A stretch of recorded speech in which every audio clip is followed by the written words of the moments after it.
അതെ, കുറച്ച് ക്യാഷിന് അത്യാവശ്യം ഉണ്ടായിരുന്നു. ഒരു നല്ല ഗോൾഡ് ലോൺ കമ്പനിയെ സജസ്റ്റ് ചെയ്യാവോ? പിന്നെന്താ, അതിനല്ലേ നമ്മുടെ പ്രോപ്പർട്ടി വിറ്റ കുറച്ച് കാശുണ്ടേ. ഡെപ്പോസിറ്റ് ചെയ്യാൻ പറ്റിയ നല്ല പ്ലേസ് ഏതാ?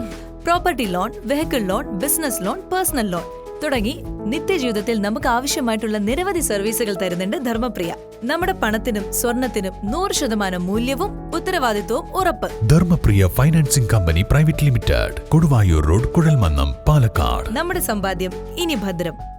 നമ്മുടെ പണത്തിനും സ്വർണത്തിനും 100% മൂല്യവും ഉത്തരവാദിത്വവും ഉറപ്പ്. Dharmapriya financing company private limited, Koduvayur road, Kuzhalmannam, Palakkad. നമ്മുടെ സമ്പാദ്യം ഇനി ഭദ്രം. പനിയും കോളറയുമടക്കമുള്ള രോഗങ്ങൾ ജില്ലയിൽ പടർന്നു പിടിക്കുന്നു. പകർച്ചവ്യാധികൾക്കെതിരെ ജാഗ്രത പുലർത്തണമെന്ന് ആരോഗ്യ വകുപ്പ് അറിയിച്ചു.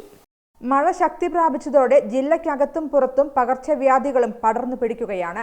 ഒറ്റപ്പാലം, തിരുവില്ലാമല ആശുപത്രികളിലെല്ലാം രോഗികളുടെ എണ്ണം പ്രതിദിനം വർദ്ധിച്ചു വരികയാണ്.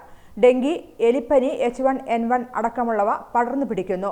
രോഗലക്ഷണങ്ങൾ കണ്ടാൽ സ്വയം ചികിത്സയ്ക്ക് തുനിയാതെ എത്രയും പെട്ടെന്ന് ഡോക്ടറുടെ സേവനം തേടണമെന്ന് ആരോഗ്യ ജാഗ്രതാ വകുപ്പ് നിർദ്ദേശം നൽകിയിട്ടുണ്ട്.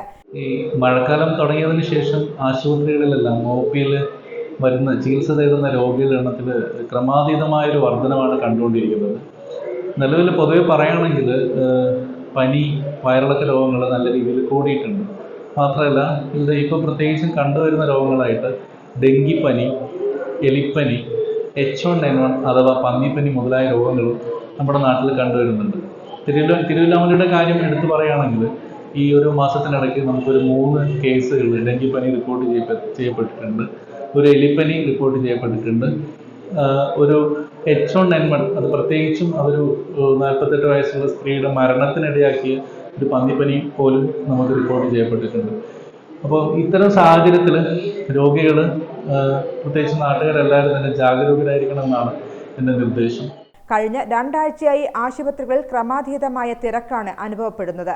പഴകിയ ഭക്ഷണ സാധനങ്ങൾ കഴിക്കരുതെന്നും തിളപ്പിച്ചാറിയ വെള്ളം മാത്രം കുടിക്കണമെന്നും നിർദ്ദേശിക്കുന്നതോടൊപ്പം വീടും പരിസരവും കൊതുക് നശീകരണമടക്കമുള്ള നടപടികളെടുത്ത് ജാഗ്രത പുലർത്തണമെന്നും ആരോഗ്യ വകുപ്പ് അറിയിക്കുന്നു. വയറിളക്ക രോഗങ്ങൾ പ്രതിരോധിക്കാൻ വേണ്ടിയിട്ട് തിളപ്പിച്ചാറിയ വെള്ളം മാത്രം ഉപയോഗിക്കണം. ഇത് കുടിക്കാനാണെങ്കിലും ഭക്ഷണം പാകം ചെയ്യാനാണെങ്കിലും. നമുക്ക് പൊതുവെയുള്ളൊരു ശീലം, നമ്മൾ വെള്ളം തിളപ്പിച്ചിട്ട് അത് തണിയാൻ വേണ്ടി കുറച്ച് പച്ചവെള്ളം ഒഴിച്ചു വയ്ക്കും. അങ്ങനെ ഒരിക്കലും ചെയ്യരുത്. തിളപ്പിച്ചാറിയ വെള്ളം അത് താനെ ആറിയതിനു ശേഷം മാത്രം കുടിക്കാൻ ഉപയോഗിക്കണം. പ്രത്യേകിച്ചും പുറം സ്ഥലങ്ങളിൽ നിന്ന്, തട്ടുകടയിൽ നിന്നൊക്കെ ഭക്ഷണം കഴിക്കുന്നതൊന്നും ഒഴിവാക്കുക. ശീതളപാനീയങ്ങൾ എവിടെന്നെങ്കിലും ഐസിട്ട പോലത്തെ ശീതളപാനീയങ്ങൾ കുടിക്കുന്നത് ഒഴിവാക്കുക. ഈ വയറിളക്കം വന്നു കഴിഞ്ഞാൽ കറക്റ്റ് സമയത്ത് ചികിത്സ തേടുക. സ്വയം ചികിത്സ എടുക്കാതെ ഡോക്ടറുടെ അടുത്ത് ചികിത്സ തേടുക.